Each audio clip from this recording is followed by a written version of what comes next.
Party आज एक राज्य स्तर के मुद्दे को लेकर के, जनहित के मुद्दे को लेकर के यहाँ पे आज प्रेस वार्ता कर रही है। मेरे साथ विजय झा जी को तो आप जानते ही हैं।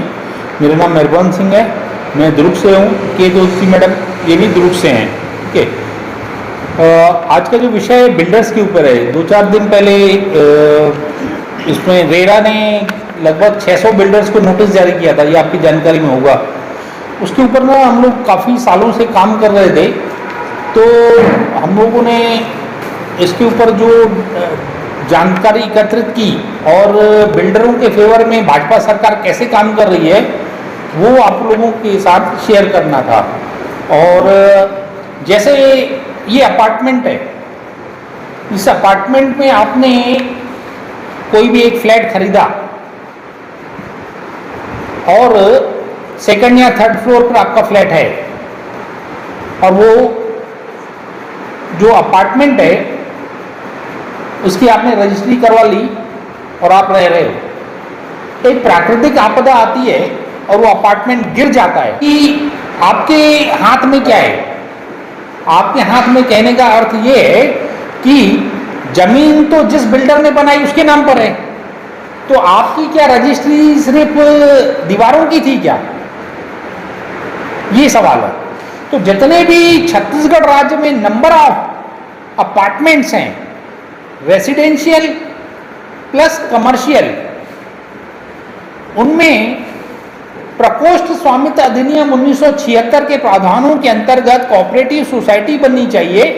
और कोऑपरेटिव सोसाइटी में जो अपार्टमेंट के क्रेता हैं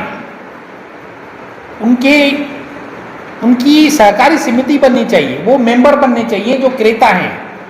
और वो जो जमीन है वो सहकारी समिति के नाम पर ट्रांसफर होगी, तब आपको सह स्वामित्व को ऑनरशिप का अधिकार मिलेगा, आप उसके शेयर होल्डर बनोगे। अभी जनता को अंधेरे में रखा गया है। जितने भी नंबर ऑफ अपार्टमेंट्स हैं उनको ऐसा लगता है, क्रेताओं को, कि भाई उन्होंने अपार्टमेंट में दुकान या मकान खरीद लिया है और वो उसके मालिक हैं। तो वो उसके मालिक नहीं है। अधिकतर आपको हम लोगों ने जो पूरे अलग बिलासपुर में, राजनांदगांव में, दुर्ग में, अलग अलग डिस्ट्रिक्ट्स में इसकी इंफॉर्मेशन कलेक्ट की, तो उससे ये निकल के आया कि सिर्फ लोग दीवारों की रजिस्ट्री के साथ फ्लैट में, मकान में, दुकान में, रवि भवन में जितने भी सैकड़ों दुकानें हैं, जयराम कॉम्प्लेक्स, लाल गंगा कॉम्प्लेक्स, दुर्ग में Himalaya complex, Chauhan estate, city plaza Durg, Bilaspur CG plaza, ये सारे जो हैं वो जमीनें हैं, अधिकतर कॉम्प्लेक्स की जमीनें जो बिल्डरों के नाम पर ही है। खरीदी का जो प्रोसेस है, जो लोग ऐसा सोचते हैं ना कि हम लोगों ने रजिस्ट्री करा ली, हम लोग मालिक बन गए, ऐसा नहीं है। बिल्डरों पर आप आरोप लगा रहे हैं, क्या उन बिल्डरों की कोई सूची आपके पास है, या जिन अधिकारियों की आप साठगांठ की बात कर रहे हैं उन अधिकारियों के कुछ नाम आप सार्वजनिक करेंगे? ये तो पूरे छत्तीसगढ़ के स्तर पर है। जैसे क्या है कि एक छत्तीसगढ़ गृह निर्माण मंडल हाउसिंग बोर्ड का कॉम्प्लेक्स है हेमचंद यूनिवर्सिटी के सामने, उसमें उस उपंजीयक ने अवधेश मिश्रा नाम लिखा हुआ है। अवधेश मिश्रा ने ये लिख के दिया है कि एक कोर्ट में केस चल रहा है, उसके बाद ही आपकी सोसाइटी बनेगी, तो उसका उससे क्या लेना देना? तो ऐसे पूरे जितने भी उपपंजीयक हैं छत्तीसगढ़ में, सब अपनी अपनी भाषा बिल्डरों को लाभ पहुंचाने के लिए बोल रहे हैं। भाई 50 साल 26 साल छत्तीसगढ़ को बने हुए, 15 साल रमन सिंह जी ने क्या किया, ये कानून क्यों नहीं लागू हुआ? 5 साल भूपेश बघेल जी ने क्या किया, ये कानून लागू क्यों नहीं हुआ? भूपेश बघेल जी के शायद, मुझे ऐसी जानकारी थी, चरोदा में तो उनका कुछ बिल्डिंग का, उनके बेटे का कुछ है भी शायद इसका सिविल वर्क, उनका अपार्टमेंट जहाँ तक है वो अपार्टमेंट बना के बेचने का कुछ काम है, ऐसा मेरी जानकारी में है। रेरा या अन्य सरकारी विभागों में आपने इसकी सूचना दी थी? कोई शिकायत आपने की थी? मैं 2018 से शिकायतें कर रहा हूँ। तो आपको क्या कुछ जवाब अभी तक मिला है? कुछ नहीं, सब अंधे बन के बैठे हुए। ये अभी आगे कहाँ तक जाएंगे आप इस मामले को लेकर? 2019 में मैंने ही केस लगाया था। अभी इस मामले को लेकर के आगे आप कहाँ तक जाएंगे? अभी हाई कोर्ट तक गया हूँ, आगे फिर सुप्रीम कोर्ट जाऊंगा। ठीक।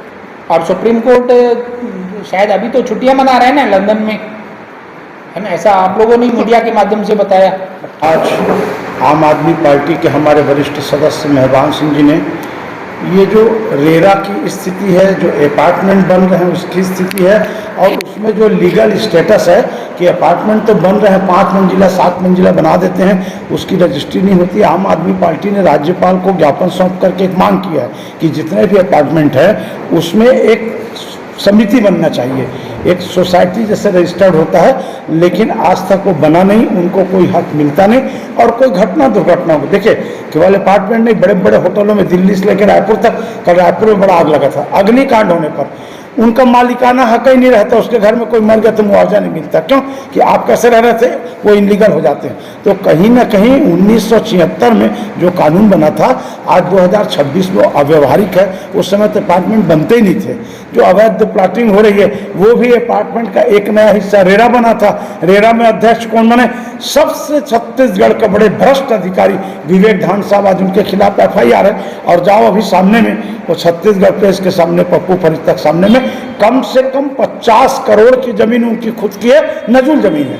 तो ये जो मिली भगत है, कोई भी सरकार हो, सरकार अपने ठेकेदारों को, अपने कृपा पात्र लोगों को संरक्षण देकर के उनको पैसे कमाने का रास्ता देती है। आप रायपुर में जितने गृह निर्माण समिति बने हैं प्राइवेट, आप देखिए बना करके छोड़ देते, उसका कोई मेंटेनेंस नहीं है, पानी नहीं है, बिजली नहीं है, रोड नहीं है। लोग वहाँ जाते हैं तो गंदगी का अलावा कुछ नहीं। कलेक्टर SP कार्यालय के सामने में जो दीनदयाल कॉम्प्लेक्स बना है नगर घड़ी में, वहाँ देखिए नो पार्किंग का बोर्ड लगा है, सैकड़ों गाड़ियाँ रहती हैं। आप 20 रुपये का एक तो पान खाने गए, पुलिस वाला 500 रुपये का चालान कर देता है। वहाँ भी कोई मेंटेनेंस नहीं। अभी 8 दिन पहले वहाँ भी राड जो है गिर करके टूट करके लोगों को डैमेज किया था। गनीमत आदमी नहीं मरा, गाड़ी टूटी। तो एक लाइन में ये जो छत्तीसगढ़ में अपार्टमेंट में जो भ्रष्टाचार है, मिलीभगत है, उसको तत्काल रोका जाए। और जो लोग वहाँ परचेस करके रहते हैं उनको पूरी सुरक्षा दिया जाए, विधिवत उनकी रजिस्ट्री किया जाए, सोसाइटी रजिस्टर्ड करके उनका सदस्यता अभियान चला करके जो वहाँ रहते हैं वो सदस्य बनेंगे और वो उसको मैनेज करेंगे, उसके मेंटेनेंस आदि को। ये मांग है और इसके लिए हमारे मेहरबान सिंह जी ने और के ज्योति जी ने वहाँ राज्यपाल साहब को ज्ञापन देकर के मांग की है। और यदि इस पर कोई निर्णय नहीं होता तो भविष्य में इसके लिए विरोध प्रदर्शन भी करना पड़ेगा। और ये चूँकि बड़े बड़े बिल्डर हैं, हम लोग के जान का भी खतरा है कि हमारे खिलाफ लोग काम कर रहे हैं, पता लगा मेहरबान सिंह के ऊपर हमला हो रहा है, तो हमारी भी सुरक्षा होनी चाहिए। जनता की सुरक्षा, बिल्डिंग की सुरक्षा, अग्निकांड से सुरक्षा, और हमारे जो लड़ रहे हैं साथी उनकी भी सुरक्षा होनी चाहिए।